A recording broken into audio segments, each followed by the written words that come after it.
વિડિયોની નવી અપડેટ મેળવવા માટે સબસ્ક્રાઇબ કરો અમારી ચેનલ મુદ્રાલેખ ડિજિટલ એજ્યુકેશન।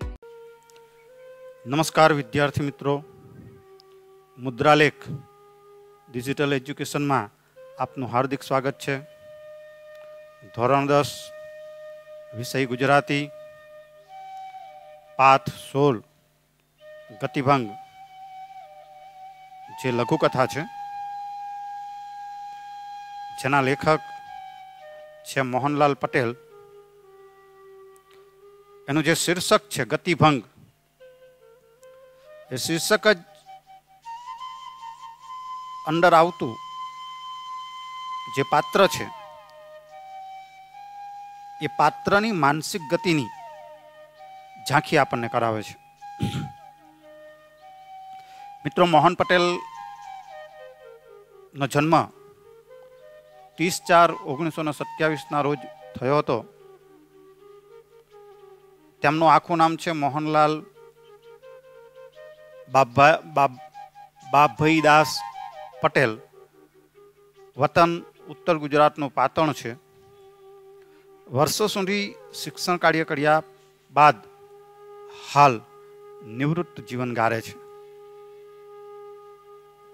પ્રત્યાલંબન, ઝાકરમાં સૂરજ ઉગે એમની લઘુકથાઓના સંગ્રહો છે। બંધન, ડેડ એન્ડ, હાસ્યમર્મર, લાંછન તેમની નવલકથાઓ છે। ગુડ મોર્નિંગ અમેરિકા એમનો પ્રવાસ ગ્રંથ છે। મોપાસાની શ્રેષ્ઠ વાર્તાઓ એમનું અનુવાદનું પુસ્તક છે। મિત્રો, જે સાહિત્ય સર્જન કર્યું છે એ સાહિત્ય સર્જનને એક સાઈડ ઉપર મૂકી દઈએ અને ફક્ત એક નાના સરખા આટલા પાઠની જ મનોવ્યથાને આપણે સમજીએ ને તો પણ ઘણું છે। એક નાના સરખા પાઠથી જ એ કેટલા ઊંચા ગજાના સાહિત્યકાર છે, કેટલી ઉચ્ચ કક્ષાની એ સંવેદનાઓ પ્રત્યક્ષ કરી શકે છે શબ્દસ્થ દ્વારા, એનો આપણને ખ્યાલ આવી જાય છે। કથા સાહિત્યનું લઘુ સ્વરૂપ એટલે લઘુકથા। આપણે કથા સાહિત્યનું સૌથી નાનું સ્વરૂપ લઘુકથા ભણીએ છીએ, ગતિભંગ। નવલકથામાં નાયક કે નાયિકાના સમગ્ર જીવનનું વર્ણન હોય છે। અહીંયા આપણને નવલકથા, નવલિકા, લઘુકથા શું છે એ પણ સ્પષ્ટ થાય છે। જ્યારે ટૂંકી વાર્તામાં નાયક કે નાયિકાના જીવનનો એક મહત્વનો પ્રસંગ કેન્દ્રમાં હોય છે। નવલકથામાં આખું જીવન હોય છે, ટૂંકી વાર્તામાં એક મહત્વનો પ્રસંગ હોય છે, જ્યારે લઘુકથામાં માનવ જીવનની એક ક્ષણનો મહિમા છે।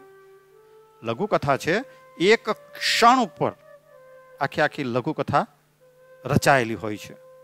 આખું જીવન, એક પ્રસંગ અને એક ક્ષણ, આમ 3 તબક્કામાં આપણા નવલકથા, નવલિકા અને લઘુકથા આ 3 સાહિત્ય સ્વરૂપો વહેંચાયેલા છે, જે અત્યંત લાઘવથી અંતે ચોત આપી જાય છે। આ લઘુકથા એકદમ ટૂંકાણપૂર્વક રચાયેલી હોય છે અને એ આપણા ઉપર બહુ મોટી અસર કરી જાય છે। ચોત આપી જાય છે એટલે કે બહુ મોટી અસર કરી જાય છે। ગતિભંગ લઘુકથાની શરૂઆતમાં ગાડી પકડવા ઉતાવળે પગલે જતા ડુંગર અને એની પત્નીનું ચિત્ર છે। ડુંગર અને એની પત્ની એ બંનેનું ચિત્ર છે।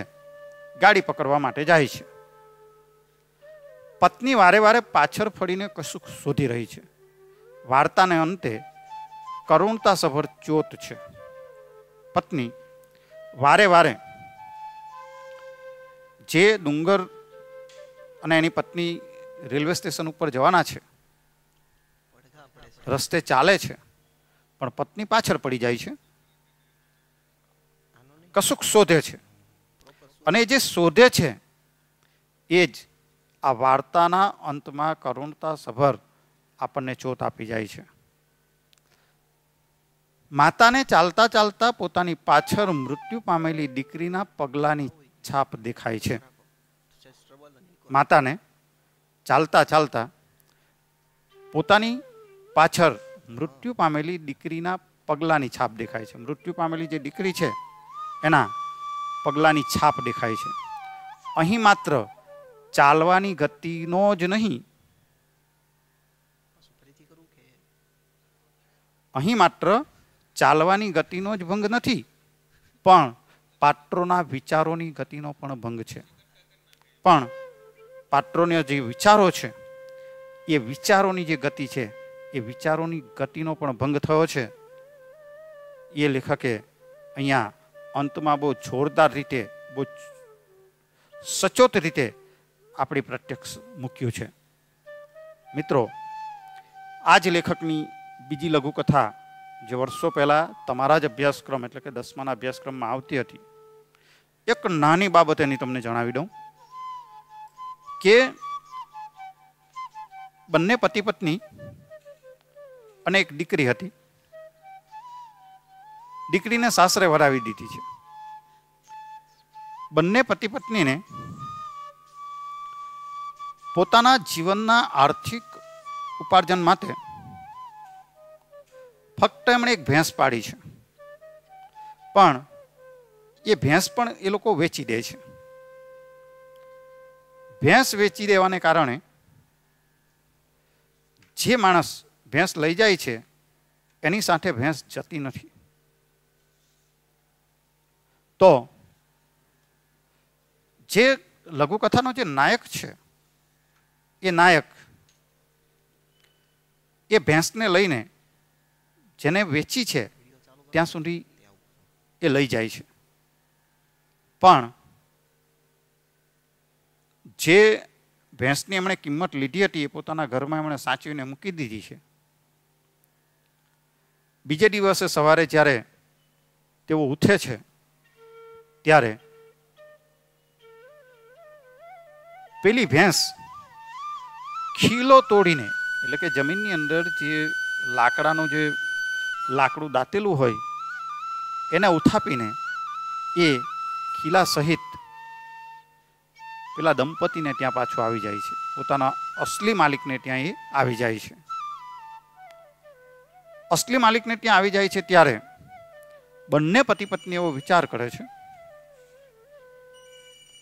બંને પતિ પત્ની એવો વિચાર કરે છે કે આપણે હવે એને આપવી નથી અને પૈસા આપી દેવા છે.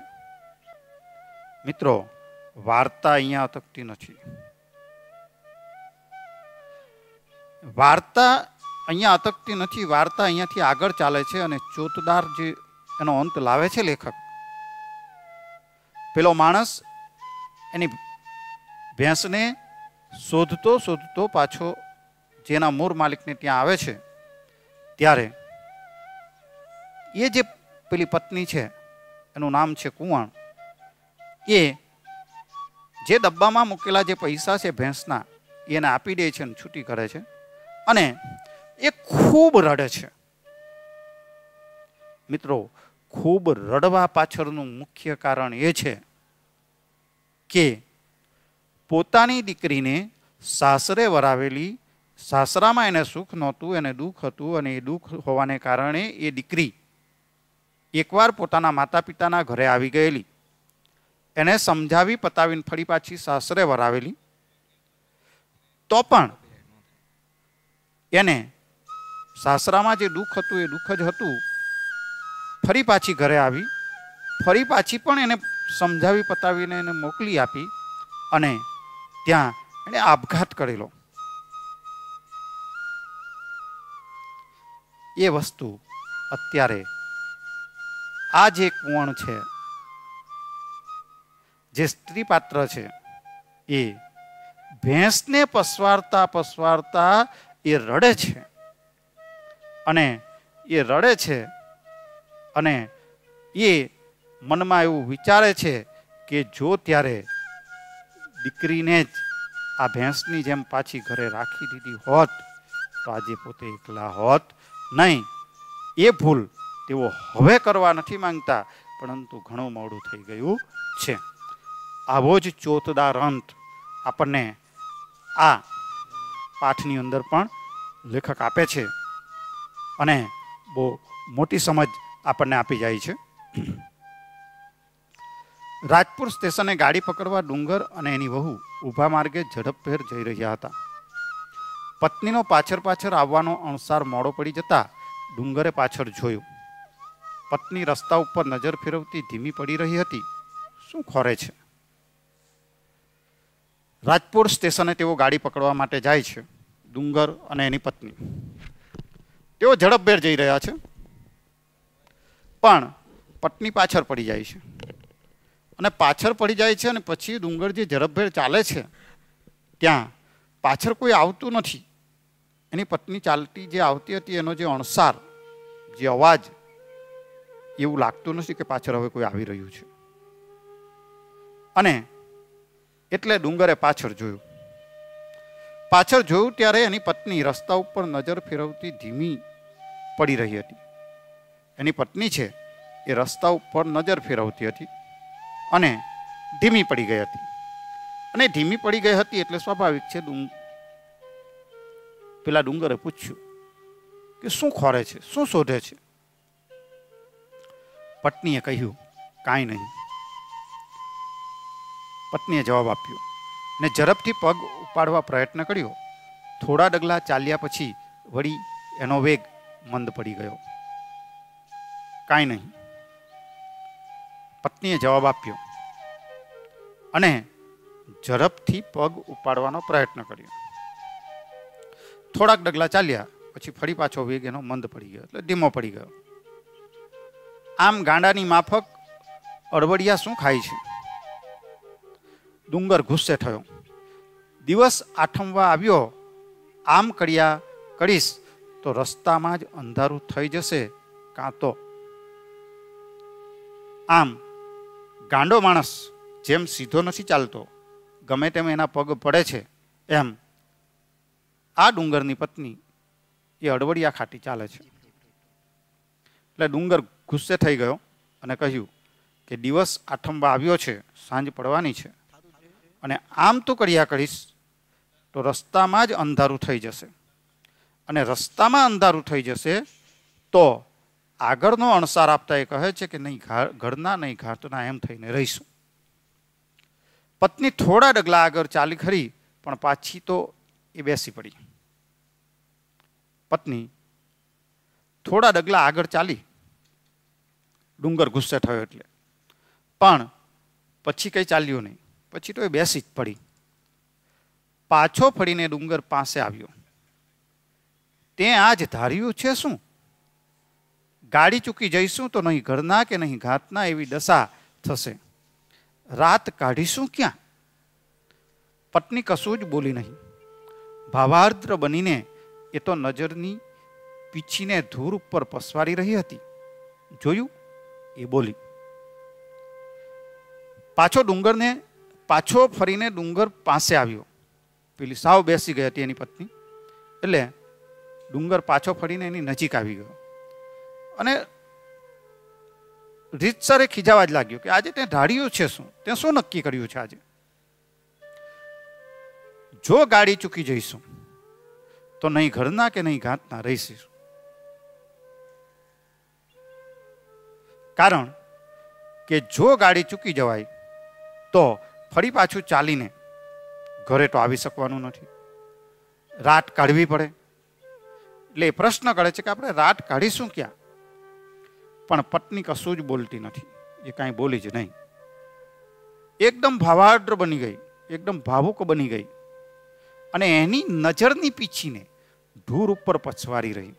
નજરની પીછીને જાણે ચિત્રકાર પોતાની પીછી વડે ચિત્ર દોરતો હોય તેમ અહીંયા ગાડી સજીવારોપણ અલંકાર યોજેલો છે કે નજરની પીછી સાધન છે. પીછી તો એક સાધન છે, પણ નજરની જે પીછી છે એ જમીન ઉપર પડેલા જે પગલા હતા એ ધૂળ હતી, એ ધૂળ ઉપર એ પસવારી રહી, એ શોધી રહી. જોયું અને બોલી. એ નજરથી જમીન ઉપર પડેલા જે પગલાં છે એ પગલાં એ બતાવતી હોય, નજરથી બતાવતી હોય તેમ એ બોલી, જોયું? શું? મને તો કંઈ દેખાતું નથી. પણ જે ડુંગર છે એ ડુંગર ના પાડે છે કે શું છે, મને તો આમાં કંઈ દેખાતું નથી. પત્ની આંગળીનો છેડો છેક જમીન પાસે લઈ ગઈ. એક ઘાતીલી પગલીની છાપ એ બતાવતી રહી. આપણી બબલીની જ પગલી જાણે. હું તો ક્યારની આ પગલીઓ જોયા જ કરતી આવું છું. બરોબર એ જ પગલું, આંગળાની બોર જેવી જ છાપ. પત્નીએ જે નજરની પીછીથી દેખાડવાનો જે પ્રયત્ન કરેલો એ ડુંગર જ્યારે જોઈ નથી શકતો ત્યારે પત્નીએ પોતાની આંગળીનો છેડો એટલે કે પોતાની આંગળીનો જે છેલ્લો ભાગ છે એ જમીન પાસે લઈ ગઈ અને જ્યાં જે ઘાટીલી છાપ હતી એ છાપ એને બતાવી. પગલીની જે છાપ હતી એ બતાવી અને બોલી, આપણી બબલીની જ પગલી જાણે. એમની જે દીકરી હતી એ દીકરી જે મૃત્યુ પામી છે એ બબલીની જ પગલી હોય એવું એને લાગે છે. હું તો ક્યારની આ પગલીઓ જોયા જ કરતી આવું છું. અને આ ડુંગરની પત્ની ક્યારની જે ગડથોલિયા ખાટી ખાટી આવે છે એ આ પગલીઓને જોતી જોતી જે આવે છે. બરોબર એ જ પગલું, બરોબર બબલીનું જ પગલું, આંગળીની બોર જેવી જ છાપ અને આંગળીની જે બોર જેવી જે છાપ પડેલી એવી જ છાપ આ પગલીઓમાં પણ દેખાય છે. ગાંડી, એવા પગલાં તો ઘણાય હોય, લે ચાલ મોડું થશે. બાળકના પગલાની છાપ જોઈ મૃત સંતાનની સ્મૃતિથી હાલી ઉઠેલી ડગી ગયેલી પત્ની પ્રત્યે સહાનુભૂતિનો બોલ પતિએ કાઢ્યો. ડુંગરે સાંત્વના આપતા કહ્યું કે ગાંડી, એવા તો ઘણા બધાના પગલાં હોય, એટલે ચાલ હવે મોડું થશે. બાળકના પગલાંને જોઈને, જમીન ઉપર બાળકના પગલાંને જોઈને પોતાનું જે મૃત્યુ પામેલું જે સંતાન છે એ સંતાનની યાદ તાજી થવાને કારણે જે ડગમગી ગયેલી છે એ પત્નીને સહાનુભૂતિના બે શબ્દો કહેતા પતિ બોલ્યો. પત્ની બેસી જ રહી. એ બોલી, ખેતરે જતા અને આવતા આગળ આગળ દોડી જતી બબલીની પગલીઓ મારે હૈયે જડાઈ ગઈ છે. આ એ જ પગલીના બીબામાં પત્નીની નજર ધરી ગઈ. પત્ની બેસી જ રહી, નહીં ઊભી થઈ. એણે પોતાનો અનુભવ વ્યક્ત કર્યો કે ખેતરે જતા હતા અને આવતા હતા ત્યારે એ આ ડુંગરની પત્નીની આગળ એની જે બબલી છે એ આગળ આગળ ચાલતી હતી, આગળ આગળ દોડતી હતી. એ આગળ આગળ દોડતી દોડતી જતી રહેતી હતી ત્યારે એની જે પગની જે છાપ જમીન ઉપર પડતી હતી એ જોતી જોતી આ ડુંગરની પત્ની આગળ વધતી હતી. એ જે છાપ છે એ એના હૃદયની અંદર અંકિત થઈ ગઈ છે, જડાઈ ગઈ છે, ફિટ થઈ ગઈ છે. આ એ જ પગલી છે, આ મારી બબલીની જ પગલી છે. પગલીના બીબામાં પત્નીની નજર ધરી હતી અને જે બબલીના પગની પગલી હોય, છાપ હોય એવું જે બીબું છે એની અંદર જ એની નજર એક થઈ ગઈ હતી. ડુંગર એકવાર પત્નીના મુખ સામે જોઈ રહ્યો અને પછી પોતાની નજર ગગનના કોઈ માર્ગ તરફ વાળી લીધી. ડુંગર જે ઘડીક પોતાની પત્નીના મોઢા સામે જોઈ રહ્યો અને પછી પોતાની નજર છે એ આકાશ તરફ કોઈ માર્ગ હોય અને એ માર્ગ તરફ એણે પોતાની નજરને વાળી લીધી. બંને જણ સ્થિર થઈ ગયા. મિત્રો, આ જ એક કવિની કરામત છે. બંને જણ સ્થિર થઈ ગયા એટલે અત્યારે જે સંવેદના ડુંગરની પત્ની અનુભવતી હતી પોતાની બબલીની પગલીને જોઈને, એ જ સંવેદના અત્યારે બરાબર ડુંગર પણ અનુભવી રહ્યો છે. બંને એક દુખિયારા થઈ ગયા છે. લાકડીના ટેકે ગગન તરફ મોં કરીને ઊભા રહી ગયેલા પતિને જોઈને પત્ની સાવધ બની ગઈ. અત્યારે બંનેની સ્થિતિ એક હતી, પણ તે જ ક્ષણે લાકડીનો ટેકો દઈને ઊભેલો જે ડુંગર જે આકાશ તરફ જોઈ રહ્યો હતો, એ આકાશ તરફ જોઈ રહેલા પતિને જોઈને પત્ની સાવધ બની ગઈ. પત્નીને ખબર પડી ગઈ કે આ પણ પોતાની દીકરીની યાદમાં ખોવાઈ ગયો છે. અને એ સાવધ બનેલી પત્નીએ ડુંગરને જાગ્રત કરતા કહ્યું, એણે કહ્યું, લ્યો હેંડો, હવે પગ ઉપાડો જત, ગાડી ચૂકી જઈશું.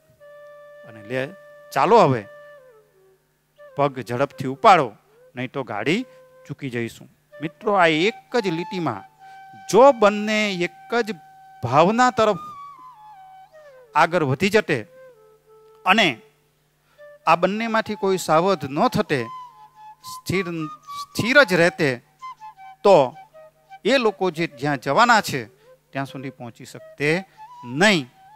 કહેવાનો મતલબ કે પતિ પત્ની આને જ કહેવાય કે જ્યારે એક દુઃખી થાય ત્યારે એનું દુઃખ જોઈને એને સાંત્વના આપવી અને બીજું દુઃખી થાય તો એને પણ સાવધ કરવું. આ વાત આ બંને પતિ પત્નીના મધુરા દાંપત્ય જીવનમાંથી આપણને દેખાય છે અને બંને પોતપોતાની રીતે સાવધ થઈ જાય છે. એ વાત આ લેખકે આપણને કરી છે. વાત દીકરીના સ્મરણની છે. જેટલું જ દીકરીનું સ્મરણ એની માતાને સતાવે છે, એટલું જ એના પિતાને પણ સતાવે છે.